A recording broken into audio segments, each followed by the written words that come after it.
Heut tu ich gar nix und flack bloß rum.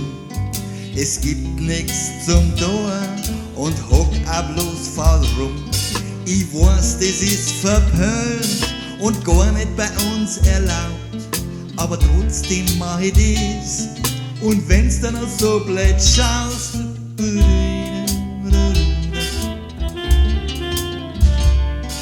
mein Sofa ist mein Königreich und der Kühlschrank ist nicht weit weg.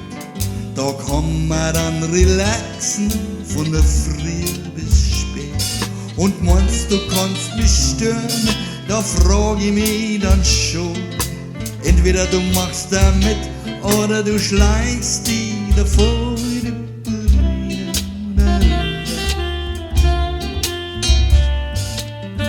Da hast keinen Stress, da kriegst keinen Burnout.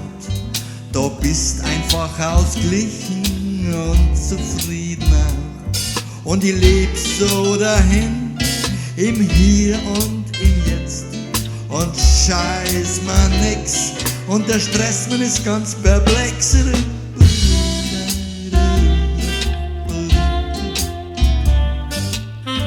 Heut mag ich mehr Ruhe und ich leb ganz ohne Plan.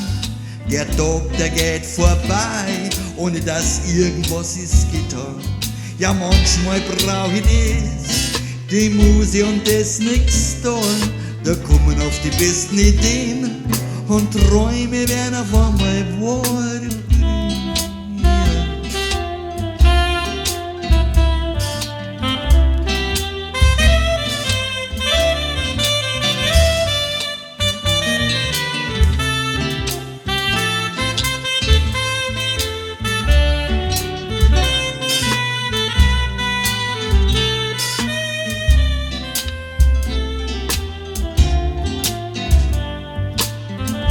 Flacken es so rum und langweilig wird mir's auch. Ja, was mach ich denn bloß? Mit der Zeit wird's ein bisschen fad. Auf einmal kommt wieder ein Blitz in mein Hirnkastel eingeschossen. Die Idee ist schlechthin und ich bin auf einmal ganz entschlossen und ruf die an und lad die auf. Ein Glasl Wein ein, da redet man und da haben wir viel Gaudi, so ein Liebelein. Du sagst, das war echt super, ja freilich, das ist echt wahr. Ja, wie bist denn da drauf gekommen? Ja, ich hab einfach nix da.